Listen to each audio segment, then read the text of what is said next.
Hola, ¿qué tal? Ya estamos con ustedes, jornada de día jueves y nuevamente acá en Campus USACH por la 94.5 FM, también con quienes siguen fieles a nuestra cuenta de YouTube, donde nos pueden ver, no solamente nos pueden escuchar, pueden seguir también estas conversaciones que tenemos con académicas y académicos de nuestra universidad para ir tratando los temas de actualidad, lunes, martes, miércoles y jueves. Ya lo saben de memoria, estamos junto a ustedes en Campus USACH y los días jueves, como siempre, junto a nuestros panelistas fijos. Está con nosotros Marcela Vera, también Mario Sobarzo y Rodrigo Martín, a quien ya empezamos a saludar desde ya. ¿Cómo están? Bienvenidos como siempre y gracias por seguir compartiendo los temas de actualidad acá con nosotros. Hola, hola. Hola Ana, ¿qué tal? ¿Cómo Hola están? Rodrigo, Marcela, Rodrigos, Mau Rodrigo, también, Mario, que está ahí en Marcela. los radio control, en el radio control. Exacto. Sí, pues. Mauricio Muñoz, ahí también Mauricio haciéndome Muñoz, señas, saludando saludos. a cada uno de ustedes que nos acompaña también los días jueves. Oigan, yo les mencionaba la semana pasada, tuvimos un día jueves bien noticioso y hoy no es la excepción. Tuvimos a primera hora del día una noticia dolorosa para nuestro país, para también la academia, el fallecimiento de Humberto Maturana a los 92 años, el que es considerado además uno de los intelectuales más influyentes de nuestro país. Él fue Premio Nacional de Ciencia del año 94 y ha sido ampliamente reconocido por sus trabajos, no solamente como biólogo, sino que también el trabajo mancomunado que ha hecho con otras áreas, entre ellas la filosofía. Por ello no quise dejar de lado esta situación, lamentable noticia que se conoció el día de hoy y poder hablar un poco de no solamente las implicancias que han sido ampliamente difundidas en distintos medios de comunicación de su trabajo, sino que también qué significa para cada uno de ustedes la figura de Humberto Maturana. Quiero partir contigo, Mario, ya que aludía al trabajo que realizó desde la perspectiva de la filosofía, el poder también conocer un poco cómo analizas lo que ha sido su trabajo y su aporte. Sí, bueno, quizás dentro de lo que es las últimas 2 décadas en Chile, Humberto Maturana y Claro fueron los referentes, ¿no? Justamente a partir de ese árbol que se llama el árbol del conocimiento. eh, es el libro que marca y que hasta el día de hoy es un punto de referencia obligado, está traducido a no sé cuántos idiomas, Sí. etcétera. Sus teorías con respecto a la autopoiesis son elementos que entran en la teoría tanto que es un debate justamente en Habermas con respecto a las formas de construir o de identificar los sistemas sociales y los sistemas biológicos, que llega una crítica que yo le escucho incluso a Maturana en algún momento criticando a Habermas, diciendo que lo biológico no es traducible a lo social, porque son diferentes tipos de construcciones, pero también marca a otros corrientes teóricas dentro de lo que es el pensamiento contemporáneo, como es justamente ay, se me fue la palabra ahora, las teorías justamente, ay, se me fue el concepto, pero no deja de ser justamente por lo mismo uno de los autores quizás más relevantes de lo que es la actualidad, y de hecho esos dos autores, justamente que trabajan en conjunto, hasta claro, Ujú. eh, es menor que sean considerados justamente como una escuela filosófica al interior de Chile, ¿no? Sí. En el extranjero se han visto justamente como una escuela filosófica y sean reconocidos como algo que marca lo que hoy día son los debates en temas de filosofía de la sociedad, en las concepciones también de cómo se relaciona el individuo y la sociedad, etcétera. Es una tremenda pena. Yo me acordaba que cuando estudiaba en la universidad y era centro estudiante, en Ujú. algún momento hicimos un seminario, invitamos al profesor Humberto Maturana y él nos dijo que no podía por otras razones, porque tenía una agenda muy apretada, pero era una persona que era muy sencilla, muy afable, muy accesible, Sí. y que siempre estaba dispuesto a aceptar, ¿no?, ese tipo de entrevistas, opinar con respecto a contingencia, que es una cosa que muchos intelectuales tienden a ser bastante reticentes porque, claro, es meterse en la pata a los caballos, y Humberto Maturana fue muy consecuente, muy consistente hasta el final con respecto a cosas que él señalaba. Eh, no sé, pues son unas cositas Sí. con respecto a él. Ujú. Unas pinceladas. Marcela, Teoría de ¿sí? sistemas, perdón, la teoría de sistemas es la que Mm, se me había faltado eso. por Sí, pues. señalar. Ahí apareció la idea al final. Marcela, Ahí también apareció. cuéntame un poquito cómo no solamente has seguido esta noticia del día de hoy, sino que también desde la perspectiva personal, desde la perspectiva académica, cómo también te llega la figura de Maturana.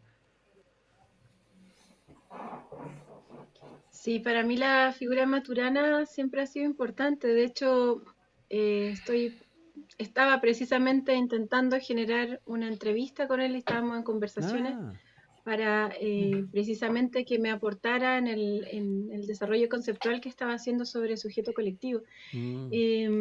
Entonces, digamos, me afecta muy personal y directamente ambos ámbitos, tanto el personal como el académico. Efectivamente, él tuvo una influencia además muy importante en el marco de la sociología, ¿cierto? Con la teoría de sistemas de Luhmann, y ahí también hay un andamiaje, digamos, que nos ha permitido comprender la realidad desde un prisma, ¿cierto? Que era este prisma más sistémico, en donde, por supuesto, generaba toda una serie de relacionamientos que permitía comprender también cuáles eran los márgenes y los límites en los mismos procesos de transformación y también las posibilidades que yacían en ellos. Entonces tenía una visión estructural, pero al mismo tiempo biológica, ¿cierto?, de la forma en que nos relacionamos como sociedad. Y eso diría yo que es un aporte fundamental. Y por otra parte, su relación también en cómo generar un conocimiento que estuviera en directa relación, ¿cierto?, con la conceptualización del amor y de las afinidades que tienen que existir entre las personas para el desarrollo de un tipo de conocimiento. Esa manera colaborativa de ver la realidad yo creo que también es un aporte muy sustantivo, sobre todo en este contexto actual. Rodrigo, antes de darte la palabra, también quería citar un Twitter que publicó la Universidad de Santiago el día de hoy, donde también daba cuenta de lamentar el fallecimiento de Maturana, y además se recordaba que no solamente es Premio Nacional de Ciencias, también doctor honoris causa por la Universidad de Santiago el año 2017. Sin duda una gran pérdida para el pensamiento crítico y ontológico nacional e internacional, apuntaba esta publicación del Twitter de la Universidad de Santiago. Rodrigo, te dejo también la palabra. Sí, bueno, también sumarme a lamentar esta pérdida, ¿verdad? Una gran persona, una persona, digamos, de pensamiento tremendamente importante, un chileno que destacaba en todo el mundo. 92 años, una edad importante, digamos, en realidad es una persona muy mayor, pero como dato, la época de trabajo de él con Varela es una época extraordinaria. A mí me ha pasado de estar en conferencias de repente en otros lugares del mundo y ver a personas de otros países que los citan con una cercanía que como chileno uno se siente enormemente orgulloso. Es una persona que dejó un pensamiento escrito, que dejó un trabajo extraordinario. Varela se fue mucho antes, eso sí, claro, sí. Varela también, entiendo que cáncer y también bastante más joven. Pero el trabajo de ellos dos es un hito para Chile. Y también decir que, bueno, la arquitectura, yo representando un poco esa área, tendemos a apropiarnos de ciertos pensamientos y de verdad Maturana ha sido una fuente súper interesante para muchos trabajos. Desde conceptos como el acoplamiento estructural, cuando uno habla de temas de sistema, integración de sistemas y uno puede encontrar infinitos autores que han trabajado temas del urbanismo, temas del análisis de ciudad, desde teoría de sistemas y usando conceptos de Maturana fuertemente, que ha sido un influenciador muy potente, hasta los conceptos de autopoiesis, ¿verdad? Cuando llegamos a datos que tienen que ver mucha cercanía con la arquitectura y con la creación en general. Entonces, es una persona que fue un referente a múltiples disciplinas, tremendamente cercano, y también hay que decir, una persona súper generosa, una persona súper abierta, una persona muy valiosa como ser humano. Eso también es tremendamente importante. No es un teórico conceptual cerrado y encerrado en una biblioteca, digamos, escribiendo, sino una persona también muy afable y muy cariñosa. Así que recordarlo con mucho cariño, lamentar su partido hoy en día y reconocer el impacto que ha tenido en múltiples disciplinas en este país y el orgullo que debemos sentir todos los chilenos de él. Exacto, algo que se ha hecho extensivo, tal como lo han hecho ustedes en diferentes ámbitos del conocimiento, han podido dar también esas pinceladas de cómo se aportó en cada uno de ellos, y eso ha quedado de manifiesto también en las diferentes notas, en los diferentes reportajes que se han presentado el día de hoy, también durante la jornada de hoy en el programa Olginidis Lab, se mostró una de las últimas entrevistas que dio Humberto Maturana, y justamente ahí fue con Radio USACH y Santiago TV que pudo tener también esa posibilidad de conversar con él hace algunos meses atrás. Así que lamentando también esa partida, y sin duda alguien que deja un legado enorme para nuestro país y para el mundo. Vamos a ir a una canción, vamos a escuchar a Happy Mondays ahora, Step On, y a la vuelta seguimos acá en Campus USACH con Rodrigo Martín, con Mario Sobarzo y también con Marcela Vera.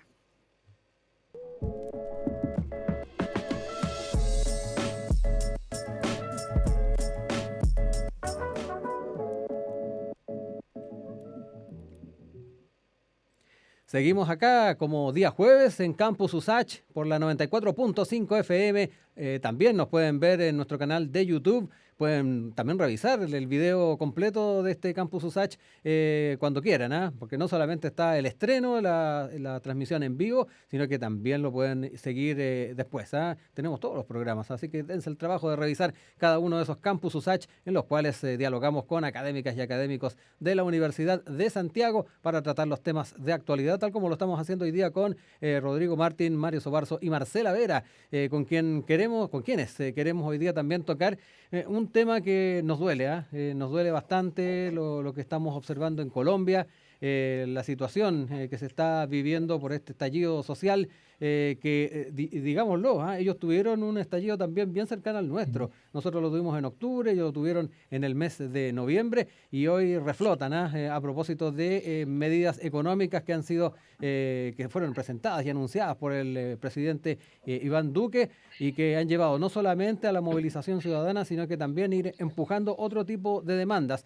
Yo quiero entrar en ese tema, yo no sé si Marcela ahí nos escucha y nos ve bien, porque ahí la veo congelada su imagen, no sé si nos escuchas, Marcela. Uy. No, parece que todavía no la tenemos. Ahí sí, ahí la tenemos, se nos descongeló. Oye, Marcela, quería partir el tema de Colombia contigo porque al menos esta arista, hablábamos de que en noviembre tuvimos este primer estallido en el país hermano. Esto ha venido de la mano de las últimas semanas por medidas económicas y particularmente una reforma tributaria planteada por el gobierno de Iván Duque. Hablemos un poco de eso, demos un poco de contexto para que muchos de nosotros podamos comprender un poco más cuáles eran los alcances de esa medida, cuánto afectaba a la ciudadanía y por qué esto sigue teniendo ramificaciones independientes de que se haya bajado la reforma y que incluso se haya ido el ministro de Hacienda. Sí, bueno, Carrasquilla ha sido un ministro de Hacienda siempre muy cuestionado por las diversas reformas tributarias que ha desarrollado en el último tiempo. Y por tanto, pensaron que era posible seguir generando una mayor presión, ¿cierto?, sobre el conjunto de la población en un contexto de pandemia y también se equivocaron. El gobierno de Iván Duque en estos días precisamente también ha estado en jaque. Han habido posibilidades incluso de que Iván Duque haya tenido que renunciar. Ese es el contexto, digamos, tanto desde la presión interna políticamente que ha existido, pero también de la presión externa. Entonces, en ese orden de magnitud, en ese marco político, la pobreza en Colombia es un elemento también muy importante, alcanza el 47%, lo que significa que más de 23 millones de colombianos están en situación de pobreza y extrema pobreza. Y entonces, en esa situación, en un contexto de pandemia, digamos, existe aún mayor presión sobre, ¿cierto?, el conjunto de la sociedad cuando se produce una discusión sobre reforma tributaria. Y lamentablemente esa discusión se centró fundamentalmente en cómo se iba a generar un aumento en la tributación por parte de las personas más pobres. No existió ahí una reforma tributaria que tuviera elementos redistributivos, ¿cierto?, claro, que considerara los niveles de ingreso para instalar un impuesto a el patrimonio o a la riqueza o a las rentas, ¿verdad? Sino que más bien lo que existió fue un aumento en los impuestos al consumo y en particular se quería aplicar el IVA, ¿cierto?, a la canasta de bienes básicos, aumentar la cantidad de alimentos a los cuales se le aplicaba el 19% del IVA en Colombia. Y eso significó entonces que la gente, digamos, viera que se iba a generar una reforma tributaria que atentaba contra el presupuesto de la garantización, además de sus bienes básicos, los alimentos, nada más necesario en este contexto como aquello. Y por otra parte, se iba a instalar una tributación, ¿cierto?, un impuesto a las rentas, pero con un margen muy bajo, diría yo. Y ahí también hubo un error profundo en los aparatos técnicos y políticos del gobierno de Iván Duque, en donde se establecía, ¿cierto?, un rango salarial para poner un impuesto en el orden de los 2.400.000. Y eso en pesos chilenos sería más o menos en torno a los 500.000 pesos. Entonces, imagínense si acá en Chile se le pone un impuesto, ¿cierto?, a la gente que gana 500.000 pesos. O sea, es una situación que era completamente insostenible. Y claro, el gobierno decía que no iba a afectar al 80% de la población, pero como sabemos, las sociedades latinoamericanas son altamente inequitativas y por tanto un pequeño grupo de la población, en torno al 1%, al 5%, concentra la riqueza y todo el resto realmente hay un pequeño sector de clase media que se ve afectada con este tipo de políticas, ¿cierto? Y luego entonces está la amplia mayoría, que por supuesto iba a ver mermado, ¿cierto?, sus posibilidades de consumo de bienes básicos y en el caso de la clase media iba a verse afectada producto de este impuesto. Eso generó un escenario de aumento de la conflictividad social tan importante que superó incluso aquella época de la primavera de América Latina cuando ocurría, ¿cierto?, el fin de año del 2019, en donde ya había habido a la par que lo que estaba ocurriendo con el estallido social, con la revuelta popular acá en Chile, estaba ocurriendo precisamente aquello también en Colombia en una magnitud menor a la actual. Y actualmente efectivamente ya van más de 9 días de movilización en el cual por supuesto, se observa, por una parte, un aumento muy sustantivo, ¿cierto?, de la represión, que alcanza incluso a una cifra muy alta de muertos en tan poco tiempo, 40 personas fallecidas en el contexto de la represión policial, de la violencia estatal, es una cifra excesivamente alta, ¿cierto?, para los estándares que uno esperaría de democracia en América Latina. Y por otra parte se observa también un ejercicio militar sobre la zona, en particular en Cali, ¿cierto?, de cierre de la ciudad e incluso del cierre de los aeropuertos, desabastecimiento por parte de las empresas y cierre, ¿cierto?, a aquellos centros médicos para atender a la población que está siendo reprimida. Ciudadanos ellos lo definen ciudadanos de calle, ciudadanos a pie, gente que está transitando, igualmente como ocurrió acá en nuestro país, a su trabajo, viene de su trabajo o va, ¿cierto?, hacia ciertos lugares que se ve, ¿cierto?, afectada por la violencia policial, que es extrema. Uno ve todos los videos que han aparecido en redes sociales en esta muy época lamentables, y muy, es muy impresionante la situación que está ocurriendo. Así es. Rodrigo, lo mencionábamos y también lo dejaba entrever de alguna manera Marcela, que aquí nos encontramos también con elementos vinculados al modelo de desarrollo de los países. A mí no me parece para nada que sea una cuestión de azar que surjan este tipo de manifestaciones en países como Chile o un país como Colombia, dados los modelos de desarrollo. Se me vino inmediatamente a la mente cuando se inspiraban en el Transantiago, en el Transmilenio colombiano. Se me vino a la mente rápidamente esa figura, ya que también quería tocar el tema de transporte. Pero aquí nos encontramos también con modelos de desarrollo que están haciendo agua. Sí, mira, curioso el paralelo que haces con el Transmilenio. Efectivamente hay una cercanía ahí bien, bien divertida. No sé si en este caso, porque además tenemos una cercanía en esta segregación, en este tema de modelo inequitativo de desarrollo, que es algo bien típico de lo que es Latinoamérica, pero yo creo que hay un momento además especialmente complejo, porque lo que está haciendo el gobierno colombiano es un rescate en un momento de una crisis tremenda. Hay que recordar que Colombia tuvo una reducción del PIB enorme en este último tiempo, producto del COVID. Estamos con además veníamos de tanto Chile como de Colombia, de un momento de un estallido que quedó un poco en pausa con el tema del coronavirus, pero la crisis económica que están enfrentando países como Colombia y que también Chile está enfrentando, son países, digamos, es una crisis que obliga a tomar medidas de emergencia. Lo que está haciendo el gobierno colombiano es una especie de intento de rescatar la economía del país. Combinaron, como bien decía Marcela, la verdad combinaron varias cosas. Está el tema de aumento de impuestos a clase media, que también totalmente de acuerdo que es ilógico. Metieron un impuesto a los ricos entiendo que 1.3 millones de dólares de patrimonio, también tenía un impuesto parecido a lo que está pensándose en Chile, digamos.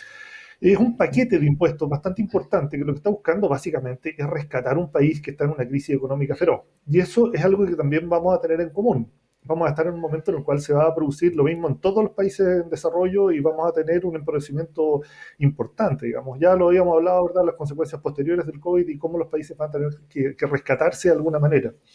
Ahora, lo que está pasando en Colombia es dramático. Como bien decía también Marcela, este nivel de violencia que tenemos, también se le suma una intervención que bloqueó redes sociales, ¿verdad? Uno pilla un par de cosas, pero hubo bloqueos de redes sociales, se trató de contener la información dentro. En Cali se bloquearon todas las comunicaciones en algún momento, que ya es una medida impresionante de control. Y a mí lo que me asusta un poco es que lo que veo ahí es un intento desesperado de un capitán en un barco que se hunde. Cuando tú tienes un gobierno que está desesperado por la situación económica, que está buscando lo que sea para rescatarlo, y usan argumentos súper parecidos a los que escuchamos por acá en algún momento. infiltrados, terroristas, ¿verdad? Gente que está buscando el desorden público, no son gente preocupada, no son gente que esté con necesidades, no son terroristas que están tratando de destruir el sistema.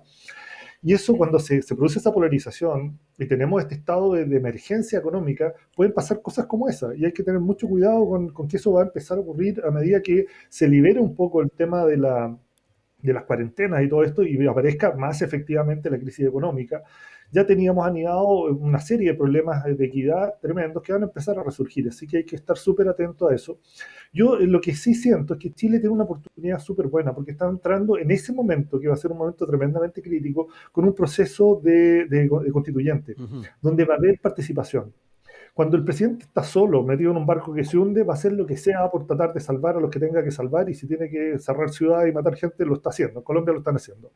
Acá por lo menos tenemos una esperanza, tenemos este proceso de elecciones que vamos a tener, tenemos procesos participativos que van a hacer que podamos proponer soluciones y que pueda estar la gente y el Congreso y en general todos los representados, digamos, estar proponiendo ideas para que logremos salir de la crisis de una forma un poco más civilizada, esperemos, que no lleguemos a un momento como ese, pero hay que estar muy atentos, porque la crisis económica va a ser muy fuerte. Vamos a tener a posterior de la pandemia que resolver problemas muy grandes de recuperación económica. Estaba mirando los informes de la ONU respecto al estado proyectado de la pobreza en el mundo, y va a ser un tema tremendamente complejo en los próximos años. Hay que tener mucho ojo con eso. Y insisto, creo que por lo menos Chile puede estar en un buen momento con este proceso constituyente. Es una casualidad, es realmente una casualidad súper positiva que estemos en eso. O sea, digo casualidad entre comillas, ¿verdad? Porque nada es casualidad, todo es un proceso. Pero es un buen momento para poder tratar de controlar y que no lleguemos a una polarización tan tremenda como lo que está ocurriendo en Colombia. Y de todas maneras condenar lo que pasa. Creo que está bien que exista una desesperación en la administración de un país, pero no se puede pasar por encima de la gente, no se puede pasar por encima de los que necesitan ayuda y estar falseando lo que ocurre y bloqueando lo que ocurre para poder manejarlo. Creo que eso realmente no debiera estar ocurriendo en ningún lugar. Sí. Oye, Mario, tomar también el escenario que existe en Colombia, ya de alguna manera queda de manifiesto en lo que nos cuenta Marcela y Rodrigo, que están en un verdadero zapato chino ahí. Bastante difícil la posibilidad de ir buscando formas de dar cauce, no solamente al malestar, sino que soluciones. Ahí Rodrigo hacía mención al proceso constituyente en nuestro país, que puede ser una válvula de escape, pero también es interesante ver cómo tú no solamente lo estás viendo desde la perspectiva colombiana, sino que cómo esto puede tener también su correlato en distintos lugares del continente. Sí, súper interesante la entrada, ¿no? Porque además voy a partir, voy a hacer tres cositas, ¿no? Y quiero partir primero porque esto también, aparte del paro y del levantamiento contra los impuestos, hay que situarlo en lo que significó el fin de la guerra contra las FARC, ¿no? El proceso de paz que ya ha cumplido, creo que unos 5 años, si no me equivoco, por ahí está la fecha. Y que, bueno, una de las cosas que en su momento, yo estaba justamente cuando que se firmaron los acuerdos casi de paz en ese momento en Colombia, y recuerdo que una de las cosas que decía la gente de los territorios donde que había habido guerrilla era cómo iban a llegar los capitales y cómo este proceso de que se abandonara la guerra iba a significar de que el Estado se hiciera cargo de esos territorios y entrara en el proceso de neoliberalización, del proceso de extractivismo. Y creo que eso también generó una crisis, porque el jueves de la semana pasada, cuando es que también se inicia, comienza con el asesinato justamente de una líder comunitaria, una líder comunal de un territorio que se resistía a que entraran los narcotraficantes. Y los narcotraficantes llegaron y la asesinaron. Entonces, también hay una reacción desde las comunidades organizadas territoriales que antes estaban con cierto nivel de protección por efecto de la guerra civil, donde los militares no podían llegar y no podían llegar las empresas, hoy día han llegado y están generando lo que nosotros sabemos que ocurre acá en Chile también, que es justamente zonas de sacrificio con las implicancias que tiene, además sumado al narcotráfico en el caso de Colombia. Hay que recordar que hoy se produce el 90% de la cocaína a nivel mundial o más, y ¿cómo se llama? Y lo que significa, por supuesto, este otro proceso de el extractivismo y los daños que generan. Entonces, ahí hay un primer fenómeno. El segundo fenómeno que me parece también que hay que tener en cuenta es un Twitter, ¿no?, que coloca el expresidente Álvaro Uribe hace un par de días atrás, donde habla del concepto que es el que estaría detrás, algo así como a nuestros, ¿cómo se llama? Alienígenas acá Claro. de la primera dama, ¿no? Pero para Uribe lo que está ocurriendo es que tenemos un tipo de revolución de características nuevas que él cita y habla de revolución molecular ampliada. Bueno, cuando es que uno rastrea, ¿no?, el concepto, pues, es una cuestión que generó mucho impacto. De hecho, si ustedes revisan los periódicos Sí. colombianos, se van a Casi encontrar de con que ciencia ha sido uno de ficción. los temas que ha aparecido. Bueno, lo interesante es que el concepto fue acuñado por un nazi chileno, y que fue llevado, que a lo mejor muchos de ustedes recordarán, yo no voy a citar porque no cito nazis, no me gusta andar dándole nombre ni propaganda a los nazis, no voy a citar el personaje en cuestión, pero a lo mejor los que son mayores se acordarán que hace un par de años atrás, en el gobierno de Ricardo Lago, estuvo a punto de haber un congreso nazi aquí en Chile y que fue detenido justamente por el Ministerio del Interior, porque venían tipos que eran directamente, podían ser calificados de terroristas internacionales, Sí. iban a venir justamente a Chile y ese congreso fue detenido. Bueno, el organizador de ese congreso es el teórico que llevan a la Universidad Militar de Colombia, a la Universidad de los Militares, como decir aquí la Academia de Guerra, ¿no? Lo llevan a dar una charla sobre este concepto, el que está disponible en internet, la pueden ver.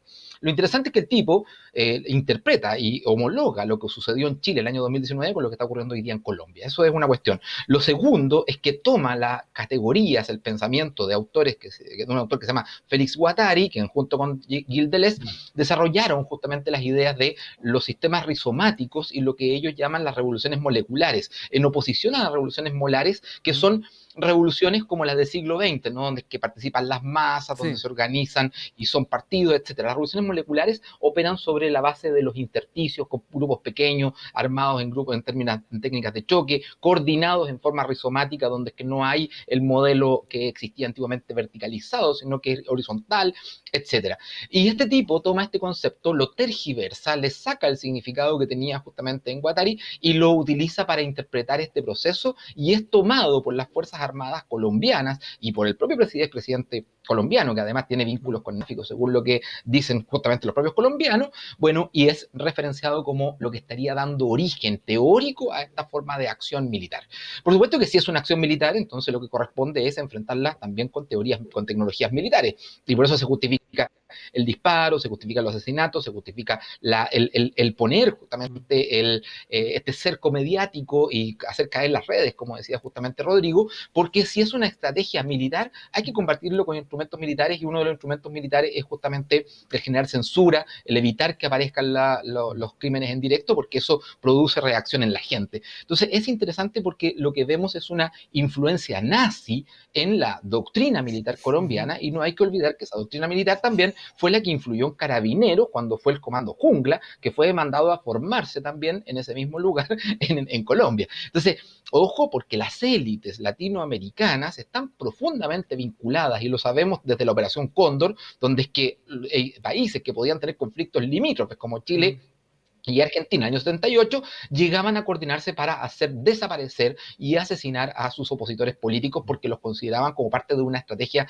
militar. Entonces hay que tener ojo porque esta estrategia militar, como digo, está inspirada por un nazi chileno, llega hasta Colombia, y en alguna medida tenemos que observarlo porque es la estrategia que entra dentro de lo que en el pensamiento militar hoy día llaman las revoluciones de colores, que serían estrategias utilizadas por estados extranjeros para producir guerras de tipo nuevo, guerras que Sí. son de baja intensidad, en donde es que ocupan instrumentos militares, pero también ocupan el levantamiento de la población para hacer mermar la capacidad de defensa que tienen justamente los ejércitos, las capacidades de inteligencia de los países. Es un Sí. elemento que, como digo, hay que tener mucho ojo porque hay una vinculación directa entre lo que es las oligarquías colombianas y la oligarquía chilena, y no es menor que justamente el episodio de Cúcuta Sí. nos recuerde que estaba justamente Duque junto a Piñera, eran los que estaban ayudando a ingresar la ayuda humanitaria, ¿no?, a Venezuela. Entonces, Sí. ahí estas relaciones internacionales, miremoslas con ojo, miremoslas con lupa. Marcela, que estabas levantando la mano y algo querías decir. Sí, sí, Dime. así es.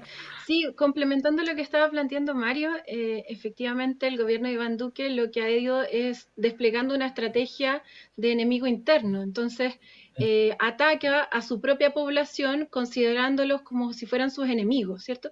Y lo que está produciéndose es un nivel de polarización también producto, ¿cierto?, de ese aumento de la violencia policial. Entonces, se están generando precisamente, por una parte, ¿cierto?, la ciudadanía y por otra, esta élite que está mezclada en el caso colombiano con el narcotráfico, porque muy bien explicaba Mario lo que ocurrió con la firma del Tratado de Paz en Colombia. Lo que ocurrió es que cuando la FARC se retira, ¿cierto?, de determinados territorios que había cuidado del narcotráfico, lo que hace que el narcotráfico avanza sobre esos territorios, se toman esos territorios, se produce un aumento de la violencia sobre la población y aumentan los procesos de desplazamiento y empobrecimiento. Entonces, porque deja de existir, ¿cierto?, un límite frente a esos sectores de derecha altamente violentas y vinculadas al narcotráfico. Y por último, el elemento último que quería incorporar es que las derechas han demostrado en este contexto de estallidos sociales, ¿cierto?, y de pandemia, su incapacidad para poder gobernar y dar solución a las necesidades estructurales que además tiene la población en América Latina, y eso va a tener un costo político que no solo se puede observar actualmente, ¿cierto?, sino que va a marcar, ¿cierto?, las siguientes décadas. Uh-huh. Rodrigo, también querías apuntar algo bien Sí, breve no solo, para que no nos muy breve, pasemos. muy breve. No, solo un detallito, es que me parece súper interesante lo que planteaba en relación a la lectura de la sociedad. En general, los gobiernos necesitan esta lectura como polar, necesitan decir el enemigo, ¿verdad? Tener los dos lados, y está pasando también acá, que tenemos esa lectura Sí. como de la derecha izquierda, ¿verdad? Y cuando se habla de esa revolución molecular, en el fondo, creo que es una forma de sacarle el cuerpo a un reconocimiento de que la sociedad hoy en día es una sociedad más diversa, una sociedad que tiene iniciativas puntuales, que tiene formas de asociación diferentes. Es como salirse de la realidad, estar desconectado de lo que efectivamente es y ponerle un nombre para poder atacarlo. Creo que refleja un poco esa desconexión, efectivamente, de los gobiernos en relación a la sociedad actual. Y ahí es donde hay un problema bien grande para poder seguir avanzando. Pero bueno, me parece interesante el concepto, Mario. Yo quería un pequeño comentario por si a alguien le Ya. interesa leer lo que dijo Guattari con respecto a esto de las revoluciones moleculares y no lo que dice el nazi chileno. Lean el libro El plan sobre el planeta, está descargable de internet de la editorial Traficantes de Sueño, que los libera los libros, así que son accesibles por internet gratuitamente. Así que si a alguien le interesa, ahí viene el concepto de las revoluciones moleculares, y si alguien quiere sacar estas ideas, ¿no?, del enemigo interno, como dice Marcela, que es lo que marca la lectura más intencionada acerca de lo que está detrás de estas formas de acción política. Mándalo por WhatsApp, Mario, para que podamos también descargarlo todos los que estamos hoy día en el programa. Lo voy a enviar. Lo tuiteamos. Estamos con Mario Sobarzo, Marcela Vera y Rodrigo Martín el día de hoy, jueves en Campus USACH. Seguimos con música, escuchamos a Nelly Furtado, I'm Like a Bird, y ya estamos de vuelta en un instante.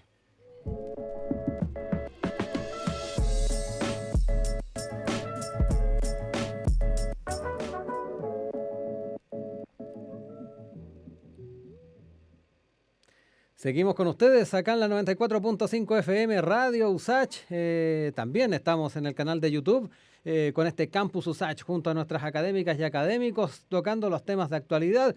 Hablamos del fallecimiento de Humberto Maturana, también hicimos un análisis bien profundo de lo que está pasando en Colombia, pero también no quiero dejar de lado algo que estuvimos conversando junto a Marcela Vera, Rodrigo Martín y Mario Sobarzo la semana pasada, que nos quedó un poquito en el aire y que tiene que ver con los procesos de empobrecimiento en nuestro país y cómo esto ha tenido ya algunos efectos. Por ejemplo, el aumento de los campamentos, de los cuales también estuvimos hablando la semana pasada.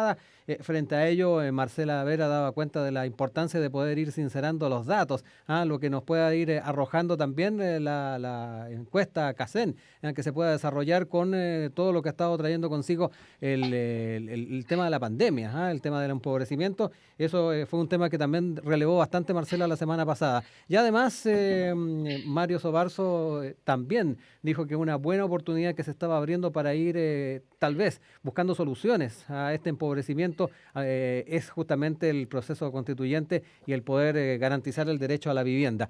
Fueron temas que quedaron dando vuelta la semana pasada, pero que nos quedamos con gusto a poco los cuatro. Yo creo que nos quedamos, hay cierta claridad y bastante pertinencia en poder seguir tratando estas temáticas. Rodrigo, te dejo la palabra para poder seguir dando contexto a esto, porque tú mismo en el bloque anterior dabas cuenta de que estos procesos de empobrecimiento van a seguir haciéndose presentes en nuestras sociedades, y en Latinoamérica yo creo que va a ser también un denominador común. Sí. Mira, quería partir por una noticia que quizá no es tan conocida. A mí me llega por el tema de la arquitectura, pero a mí me sorprende que el proceso político que estamos viviendo hoy en día, de cómo están surgiendo los candidatos a la presidencia de este país, han estado asociándose a temas que tienen que ver con ciudad de una forma absolutamente explícita. O sea, ahora tenemos arquitectos asesores de los distintos candidatos. Y por citarlo, no quiero hacer propaganda a nadie, ¿verdad? Pero tenemos a Matías Klotz trabajando con Ignacio Briones, ¿verdad? Matías Leópolis, tenemos a Iván Poduje trabajando con Elis Matei, tenemos a Ignacio Alejandro Ravena. Con Piñera. O sea, sí, pero al lado, digamos, al lado. Tenemos a Alejandro Aravena, nuestro premio Pritzker, ¿verdad? Que está trabajando con Pablo Narváez. Tenemos a Eduardo Bresciani, director de arquitectura de la Universidad Católica, trabajando con Regina Rincón. Ricardo Abuada, que está trabajando también con Briones.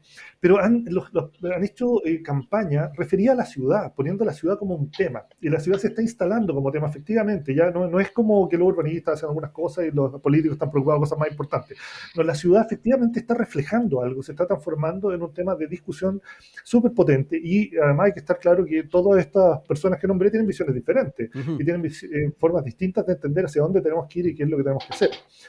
Ahora, en ese sentido, han habido últimamente ya varios debates donde han estado estos candidatos con sus asesores arquitectos, digamos, planteando formas de entender. Hoy día en la mañana estuvo presentando Iván Poduje el tema del Smart City, que quizá algún día lo comentamos, una visión muy particular respecto a qué es una Smart City, pero se los comentaré en otro momento, bien específico. Como todo en Iván, ¿no? Todo muy particular. Sí, tiene una forma de enfrentar la vida bien especial. No pasa desapercibido.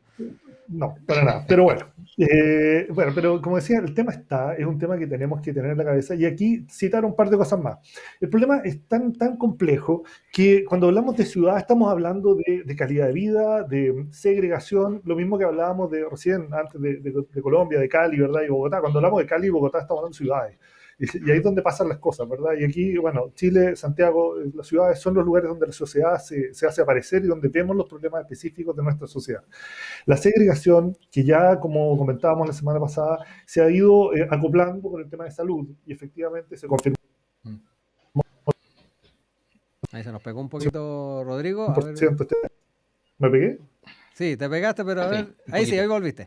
Ya, disculpen. Ya, lo que decía, el tema de la confirmación de que la segregación y la inequidad en nuestras ciudades es un asunto de salud y de vida o muerte también, digamos, tiene que ver con el impacto de una enfermedad.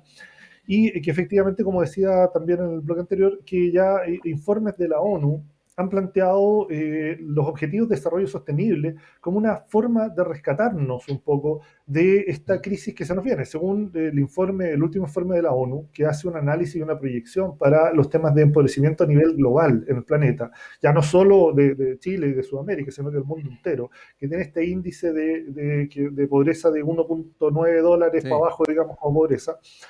Estima que pasamos un punto crítico, en este momento estamos recuperándonos un poquitito, pero viene una peor. En los próximos años, en los próximos 2 años, va a haber un empobrecimiento aún mayor en todo el mundo, y el rescate de esto van a pasar 10, 15 años hasta que logremos estar en un nivel relativamente similar al que teníamos antes de la pandemia.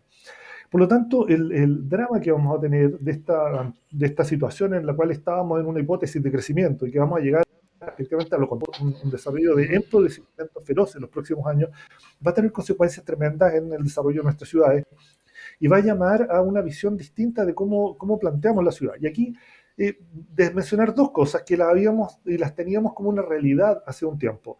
El recurso financiero de la construcción inmobiliaria acá en Chile. Cómo el mercado inmobiliario era un elemento financiero tremendo, era un lugar que era para invertir, para ganar plata. Y tenemos, por ejemplo, al presidente de la Cámara Chilena de Construcción dando esos destemplados discursos hace un poco tiempo, ¿verdad? Que decía que es terrible esta gente que recibe bonos, que vamos a tener que subirle el sueldo para que vengan a trabajar, porque si les pagan no vienen. Parecido un poco lo que dijo el ministro del Trabajo hace poco, que si daban feriado el día de las votaciones la gente se iba a quedar en la casa, asumiendo una especie de mala fe y flojera de todo el mundo, y que en el fondo hay que pagarles un poquito más para que se puedan mover. creo que esa visión de una sociedad que ve en la ciudad como un mercado inmobiliario es súper peligrosa. Es gente que está pensando básicamente en una inversión, en que la gente es una mano de obra, ¿verdad? Que tiene que dedicarse a trabajar y construir sus proyectos y que la ciudad es un recurso inmobiliario. Eso finalmente lo que hace es más polarización, lo que produce es más inequidad, porque los que pueden tener acceso a manejar y mover esos dineros y generar proyectos inmobiliarios se van a enriquecer aún más y eso va a segregar aún más nuestra ciudad. Hay que estar súper atento a eso. Creo que también, insisto un poco en lo que decía antes, ¿verdad? Tenemos oportunidades tremendas en Chile, a diferencia de otros países. Tenemos elección de gobernador. Eso ahora, ¿verdad? En 2 semanas más, elección de gobernador. Las preguntas al gobernador es que no sea una figura política. No podemos tener un tipo que administre simplemente cosas políticas de la ciudad. Tiene que ser un empoderado del territorio, tiene que ser alguien que efectivamente proponga una forma de mejorar nuestra ciudad en términos de calidad de vida, en términos de equidad social. Y ahí tenemos oportunidades, pero es un tema tremendamente complejo y por lo menos creo que están todos conscientes de eso, que es un gran avance en este momento. Mario Sobarzo, también hablemos un poquito de estas ramificaciones del tema anterior y enlazándolo también con los factores que nos planteaba recién Rodrigo, cómo las candidaturas presidenciales han establecido como el tema de la planificación urbana, el tema del transporte, el tema de la ciudad como fundamentales y esto tratar de hermanarlo o hacerlo llevadero con la situación económica que se nos viene. Sí, bueno, es muy interesante porque además esto se vincula con lo que estábamos hablando recién en el bloque pasado, a propósito de este tema de las revoluciones moleculares, que son descritas, ¿no?, como revoluciones urbanas, como la característica de la revolución urbana por la tendencia que hacen las ciudades a generar formas de vida, ¿no? No solamente la ciudad es el lugar donde uno está en su casa o donde es que viaja, sino que configuran el modo en que la gente vive y reconfiguran, por lo tanto, también las subjetividades, las formas de socialización, etcétera. No es menor que Baudrillard, cuando es que escribe su libro El otro por sí mismo, en el siglo pasado, ¿no? Señala que la tendencia de lo que viene en los hogares es hacia la satelización, o sea, que nuestros hogares se van a convertir como en satélites que están alrededor de la Tierra dando vueltas y que se conectan por vías que son remotas, ¿no? Por medio de pantallas, por ejemplo, como estamos nosotros ahora, o por medio que compran por sistemas digitales que les llegan cosas a los hogares, pero donde es que el vínculo y la salida a la calle pasa a ser una cuestión cada vez menos común y donde la gente tiene temor. De hecho, él vincula la agorafobia, el temor a salir a los espacios públicos, con el hecho de esta característica de acostumbrarnos a vivir en lugares que son autónomos, que son independientes y que se vuelven autárquicos y que su único vínculo con el mundo exterior es el recibir y entregar cosas, como un proceso de input y output. Bueno, hoy día lo que nosotros vemos es nuevamente este concepto, ¿no?, de que Baudrillard desarrolló, cómo hoy día se fractura, se quiebra y genera la incomodidad de la gente a propósito del tema del transporte, a propósito del tema de la habitabilidad, de la cercanía, la lejanía, el tema de servicio, no servicio, etcétera, etcétera. Las áreas verdes, que es una cuestión que aquí no siquiera hemos tocado, lo que es la desigualdad de las áreas verdes, que Rodrigo no lo dijo, pero que es de lo peor que tenemos a nivel de Santiago, por ejemplo, donde es que hay barrios donde es que la cantidad de metro cuadrado por habitante de área verde no alcanza ni siquiera un décimo de lo que son los enunciados mundiales, no las exigencias mundiales, o de lo que es el tema del metro cúbico que corresponde por persona, ¿no? Que también no es que sea el metro cuadrado del propio departamento, sino cuánta gente tengo yo hacia arriba y cuánto es el ruido, cuántas son las incomodidades que me generan. Entonces es muy interesante porque así como efectivamente estas élites que están leyendo estas teorías de la conspiración nueva interpretan que el conflicto vendría por lo urbano porque la incomodidad con lo urbano es una cuestión que estamos viviendo en forma diaria en el Transantiago, que ya venía desde el 2007 generando esto, y hoy día incluso en el metro, que después de que se incorporó como parte del Transantiago también produjo esto. Entonces hay un ámbito de conflictividad en el ámbito del urbano que está siendo observado, está siendo estudiado, pero que además tampoco está siendo completamente analizado con los datos correspondientes. Ayer nada más salía uno de los defensores en un artículo que salió en El Porteño, un periódico de Valparaíso, hablando con respecto a que el narcotráfico que justamente Poduje había vinculado con el estallido social no tenía nada que ver, porque efectivamente la gente que había salido detenida no eran ni narcotraficantes ni tenían nada que ver con narcotraficantes, sino que al contrario, los narcotraficantes vieron con muy malos ojos el levantamiento social del 18 de octubre porque les impedía hacer negocio, porque si la gente está en la calle no es tan fácil que el narcotraficante opere, como ocurre hoy día, como ocurrió durante durante el 18 de octubre y los días siguientes en la Plaza Brasil, en la Plaza Yungay, que es donde yo vivo, que veíamos cómo los narcotraficantes tuvieron que replegarse porque había mucha gente. Entonces era un peligro porque la gente los echaba.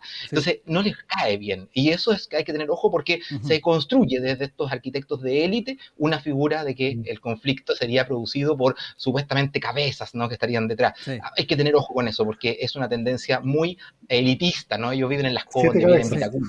No conocen la realidad de lo que son los barrios céntricos. Marcela, ya para ir cerrando, el último instante que nos está quedando también del programa para ir también cerrando ideas en torno a este tema de la pobreza y los desafíos que se nos vienen.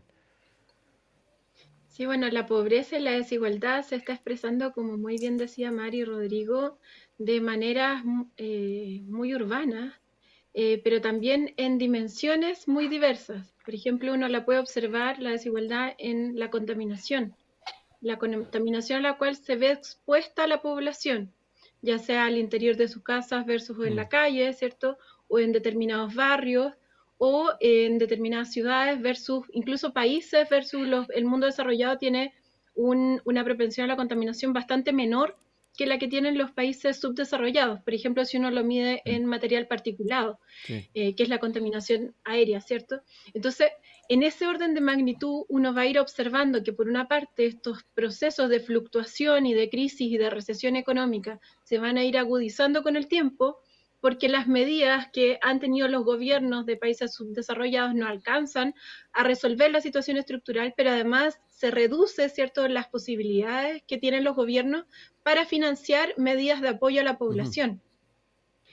Un impuesto, un aumento en impuestos se puede hacer 1 o 2 veces, ¿cierto? Pero nos damos cuenta que la magnitud incluso del caudal de recursos para el fisco es bastante menor si uno aumenta el impuesto versus un proceso de renacionalización de los bienes comunes. Entonces, lo que va a ocurrir es que va a haber un límite en el sistema para poder satisfacer, ¿cierto?, las necesidades que además se van a intensificar producto de estas situaciones de desigualdad que describíamos, pero que también se traducen en pobreza. Eso es una dimensión. La otra guarda relación con que uno puede observar ya durante estas últimas 3 semanas una agudización cada vez mayor de la pandemia y del conflicto social en distintas partes del mundo.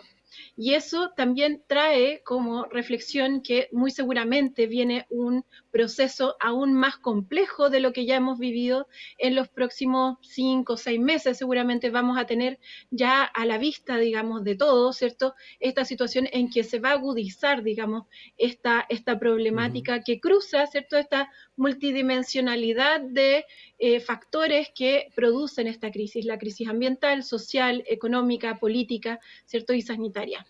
Esa es la proyección que uno ya puede hacer a estas alturas del año y llamaría a nuestros auditores a tener las precauciones debidas para aquel momento. Rodrigo, te doy un minutito, no tengo Un más. minuto, no, solo citar una cosa, es que de lo que conversábamos del informe de las Naciones Unidas respecto a la pobreza, lo que llaman es a incrementar los ODS, los Objetivos de Desarrollo Sostenible, darles un empuje, que es una manera, digamos, de buscar una respuesta a esta situación, a diferencia de lo que nos proponían algunas candidatas de retirarnos de la ONU, que no voy a citar su nombre tampoco, ¿verdad? Pero no olvidémonos de ese bochornoso incidente. Los países serios, no somos los países nosotros. serios se han salido todos, por supuesto. Bueno, la cosa es que los ODS, los Objetivos de Desarrollo Sostenible, son una alternativa y tomarlo en serio, digamos, meterlo en serio en eso puede ser un camino bien importante para lograr superar lo que se nos viene encima. Solo eso. Bueno, Marcela, Mario, Rodrigo, como siempre, interesante el poder conversar con ustedes, hacer ese análisis de lo que está ocurriendo en nuestra contingencia, no solamente nacional. Hoy día tuvimos que dar también, o quisimos darle un espacio a lo que está pasando con nuestros hermanos en Colombia y dejarlos cordialmente invitados a que nos volvamos a encontrar el próximo jueves, ya además con una elección a puertas. Así que va a ser también bien interesante cómo vamos a estar haciendo la previa de las elecciones de 2 semanitas más. Que estén muy bien, gracias como siempre. Gracias. Saludos Gracias, Rodrigo. a todos. Un abrazo, que estén Chao. bien. Un abrazo. Y nosotros cerramos ya nosotros cerramos ya este Campus USACH de día jueves y nos estamos reencontrando en una próxima oportunidad. Que estén muy bien.